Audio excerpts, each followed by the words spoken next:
Thomas, you were treated for anorexia from the age of 14. You'd begun putting weight back on by the time you were 16.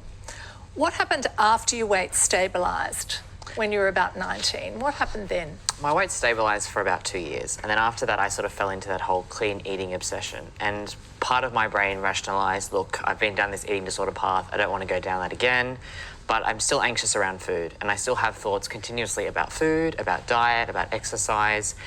Being naturally an anxious person, I sort of fell into, you know, whatever the latest health trend was, I was going to follow it to sort of clinically monitor my own health, I suppose. The issue with that is that monitoring and sort of tailoring your diet to suit your lifestyle, I suppose, ends up making you restrict your food more and more and more. And having had that eating disorder background, I quickly fell into an orthorexic behavioural pattern. Now, orthorexia, meaning? Is the obsession with healthy eating or clean eating. Now, with orthorexia, though, the problem is that the definition of clean eating is different to every individual. What was your definition of clean eating? My definition of clean eating was removing all refined carbohydrates, all gluten, or dairy, or sugar, or legumes.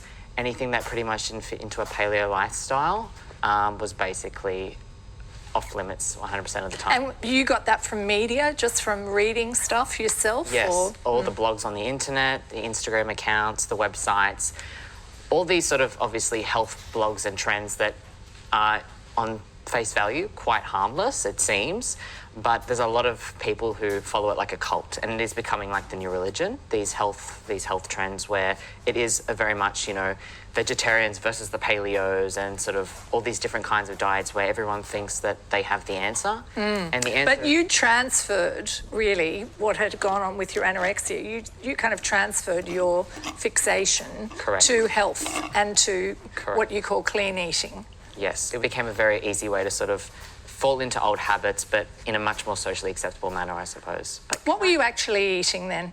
You talked about what you cut out. What were you eating? Again, a lot of vegetables, not a lot of fruits because of the sugar content.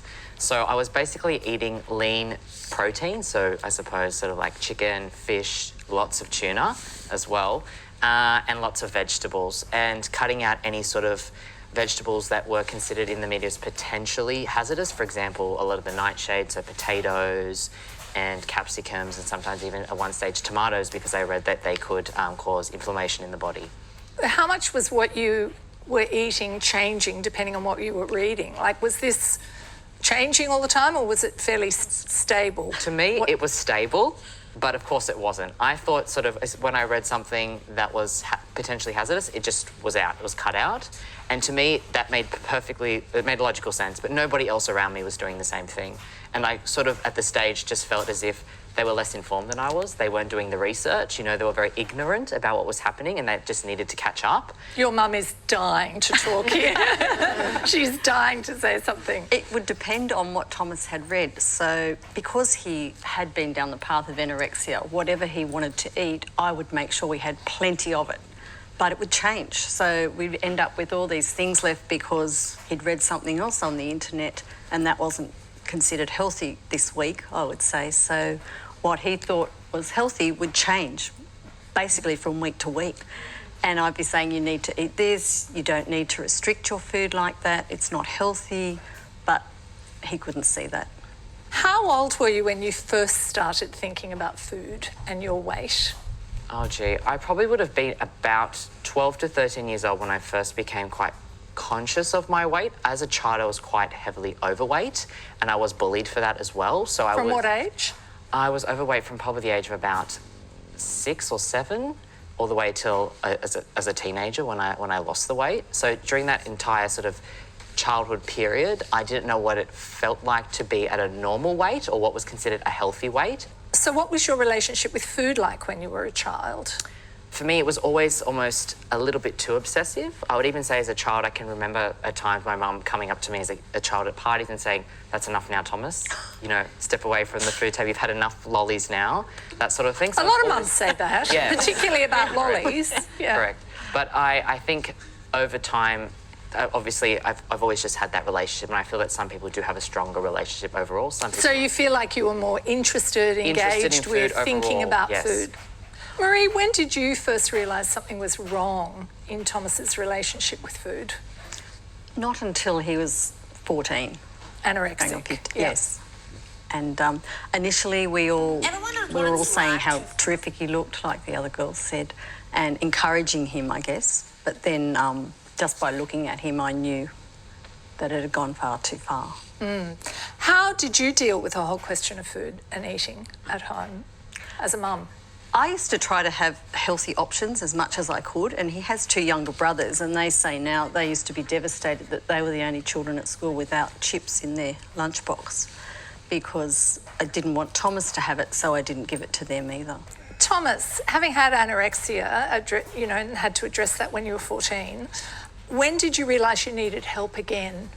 So I think the real tipping point for me was probably when I started developing really bad gastrointestinal issues, and I ended up with ulcerative colitis, which is not, it hasn't been determined whether that was caused from an eating disorder, but chances are it was. So for me, it was the physical symptoms as well. Mentally, I knew there was still issues, but I felt like I was managing it and I was in control of it.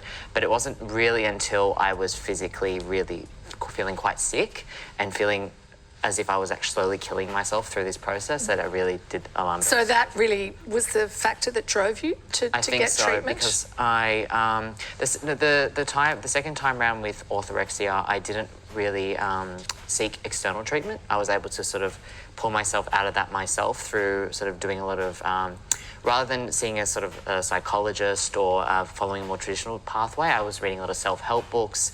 I'm trying to find ways where I could justify to myself wanting to get better, because I was very adverse to the whole clinical pathway, and I was very much wanting to be in control of my own situation because I'm a bit of a control freak, and then trying to improve that through a proper, healthy, balanced lifestyle and diet that wasn't restricted any longer. Where did you all get this information that you used about health and nutrition when you were trying to be healthy or lose weight? The Australian Dietary Guidelines. So I looked up what the recommended serving of carbohydrates was for a person of my age and gender. But again, I didn't factor in that I was very active as a personal trainer and I was doing a lot of cardiovascular exercise. So my demand for carbohydrates was higher than the average person. Where else did you I get didn't trust the Australian Dietary Guidelines because I felt it was very backward, and my mum would even testify. I used to say, what's currently being taught in the media and the government isn't correct. I'm following, the new wave of the health blog, so I'd listen to podcasts, I'd read journal articles, all sorts of bits and pieces, and I kind of string it all together and sort of look at or highlight the underlying commonalities or the things that I suppose suited me personally as well, let's be honest, and sort of pulled that together to sort of define Pull together what I what you felt wanted. was ideal health.